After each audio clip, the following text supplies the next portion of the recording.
Asia কাপে বাংলাদেশের middle অর্ডারে স্পেসিফিক্যালি নাম্বার 4 পজিশনে তাওহিদ হৃদয় নাকি সাইফ হাসান? আপনি কাকে দেখতে চান, কেন দেখতে চান, অবশ্যই কমেন্ট বক্সে জানাবেন। এই আলোচনাটা সিরিয়াস নোটে হওয়া উচিত। প্রথমেই বলে দিচ্ছি যে আমি সাইফের পক্ষেও না, আমি তাওহিদ হৃদয়ের পক্ষেও না, আমি বাংলাদেশের পক্ষে। যাকে দরকার, যিনি বেটার দলের পারপাস, টিম প্ল্যান সার্ভ করতে পারবেন, তাকেই নেওয়া হোক। ঘটনাটা বা আলোচনাটা উঠতো না যদি তাওহিদ হৃদয় ভালো পারফরমেন্স করতেন বা ভালো টাচে থাকতেন।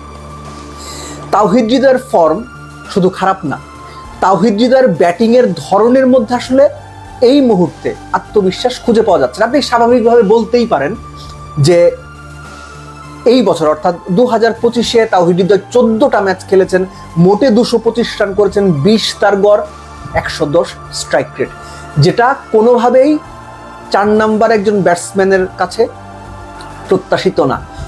ভুলে গেলে চলবে না, তাওহিদ হৃদয় ওই জায়গাটাতেই ব্যাটিং করেন যেটাতে বাংলাদেশ রীতিমতো ধুঁকছে মিডল ওভার।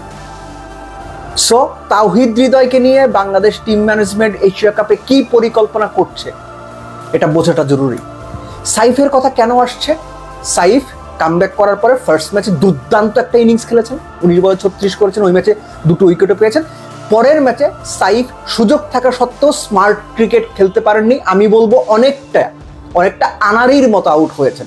2 ম্যাচ দিয়ে আমি সাইফকে জাজ করছি না, কিন্তু যে জায়গাটা ইম্পর্টেন্ট সেটা হচ্ছে বাংলাদেশের 2 ওপেনার তো বটেই, আপনি যদি সাইফকে একাদশে ইনক্লুড না করেন, একদম শামিমও যদি না থাকে, বাংলাদেশের কাছে আর কোনো বোলিং অপশন নাই, কেউ বল করতে পারে না বা করে না। সাইফ 4 নম্বরে খেলা মানে আপনার middle ওভার্সে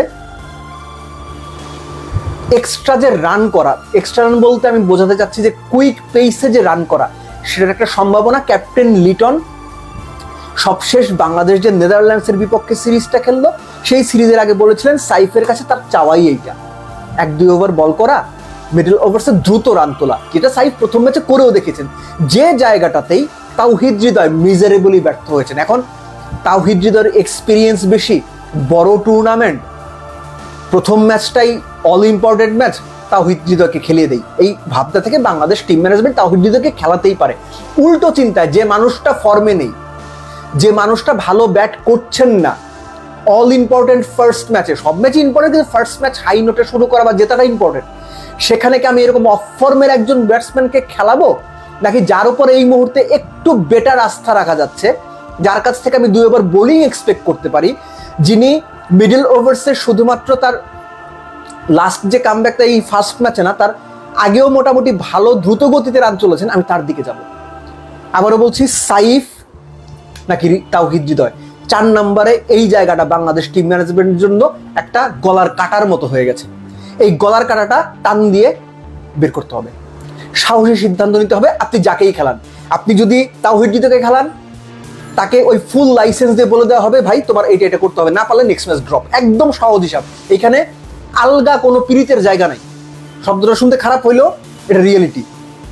same goes to Saif, যে তোমার এই রোলটা প্লে করতে হবে, ফার্স্ট ম্যাচটাতে তুমি যে রোল প্লে করেছিলে ওই role. So Bangladesh team management please, middle অর্ডারে বাংলাদেশ ধুঁকছে, খারাপ করছে। মিডল ওভার্সে আমরা যথেষ্ট রান তুলতে পারছি না যদি না লিটন বা তানজিদ তামিমের কেউ উইকেটে থাকছেন। সো সাইফ নাকি তাওহিদ হৃদয়, ঠান্ডা মাথায় ভেবে চিনতে ক্যালকুলেটিভ ওয়েতে ডিসিশনটা নেন, কেননা ফার্স্ট ম্যাচ হংকংয়ের বিরুদ্ধে জেতাটা টুর্নামেন্টে টিকে থাকার জন্য, সুপার 4-এ খেলার জন্য এবং মোস্ট ইম্পর্টেন্টলি ফাইনালে খেলার স্বপ্নের জন্য খুব ইম্পর্টেন্ট। এখানে কোনো রকম ভুল করা চলবে না।